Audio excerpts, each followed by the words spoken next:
shopping yang masuk TV. Bah, shopping. Ini kapri datang mau TV.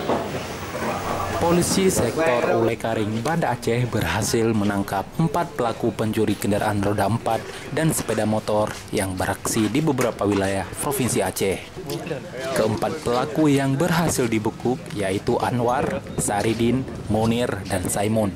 Selain menangkap tersangka, polisi juga mengamankan barang bukti berupa 6 unit mobil jenis Suzuki dan 2 unit sepeda motor jenis Yamaha Miosul.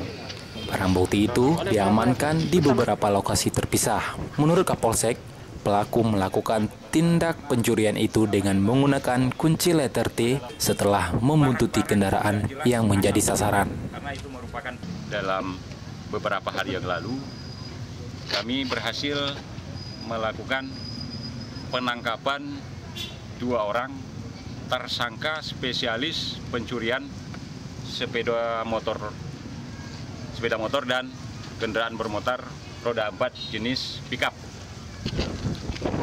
Salah satu di antara kedua tersangka tersebut adalah residivis kasus yang sama yang baru selesai menjalani hukuman penjara dan kembali melakukan aksi pencurian. Kendaraan roda 4 yang telah dicuri kemudian dijual seharga 8 juta rupiah hingga 12 juta rupiah. Saat ini seluruh barang bukti tersebut beserta tersangka sudah diamankan di Mapolsek Ulekaring. Nandar melaporkan untuk MJC News.